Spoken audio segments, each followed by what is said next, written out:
Hey everybody, we're going to my top 10 True Blood character list.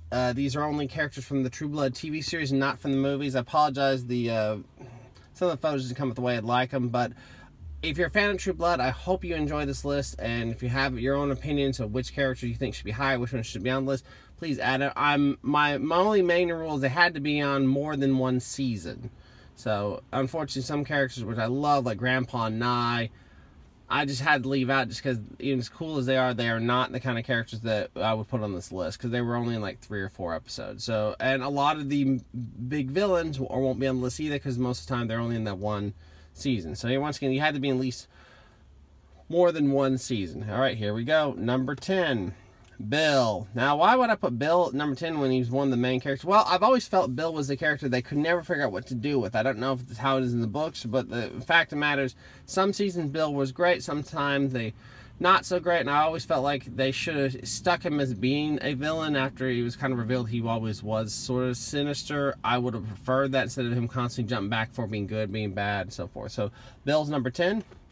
Number 9, the only recurring villain that I preferred. I almost would have put Sarah Newland, even though because she did much worse things. But really, Russell Edgins is the best villain on this show series. You know, he definitely elevated Eric's storyline, and he's just the actor was so great playing the character. I mean, some of the stuff he did were just insanely awesome. So Russell's number 9. Number 8.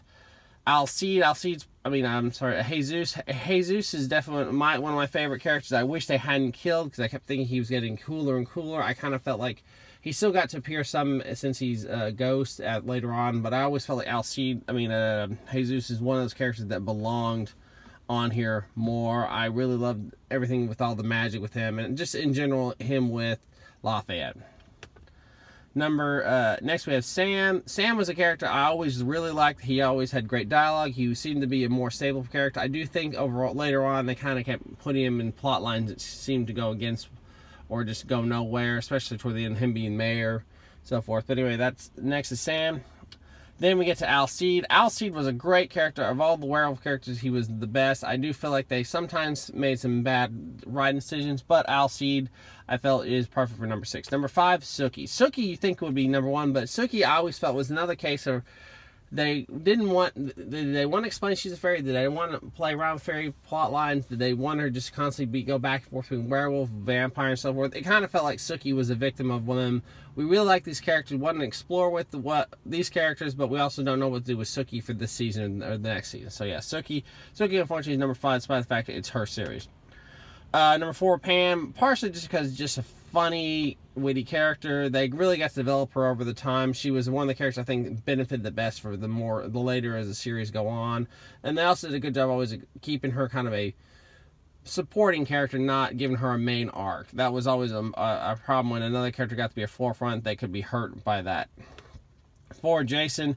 Jason's the character. He was one of the more grounded characters. You really understood who this character was. And there's some plot lines I felt like they should have either made him a werewolf panther or not. They should have explored him having fairy roots. They didn't, every time they kind of did these slight hints that he had special abilities, they kind of pulled back on it. And partially because I think it was best to keep him human and not give him too weird. Next we have Eric.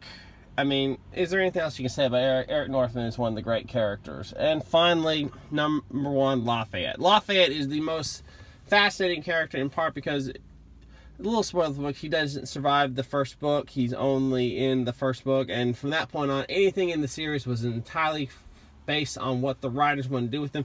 Partially because they just loved Nelson Ellis. It's just tragedy that he died so young. But once again, there's a reason he's the number 1 character. And honestly, there's no better character in this series. He was the one that made the show always fascinating. Whenever they put him in the storylines, it was great. Whenever they gave him plot lines, it was great. I honestly felt like he was the best character on the show, and that's why he's number 1. And, it's too bad he died because I would have loved that they'd ever given like a Lafayette spin-off series. Anyway, please comment, please subscribe. I hope you like this. This is, once again, was my list of the 10 best True Blood TV series characters. See y'all next time.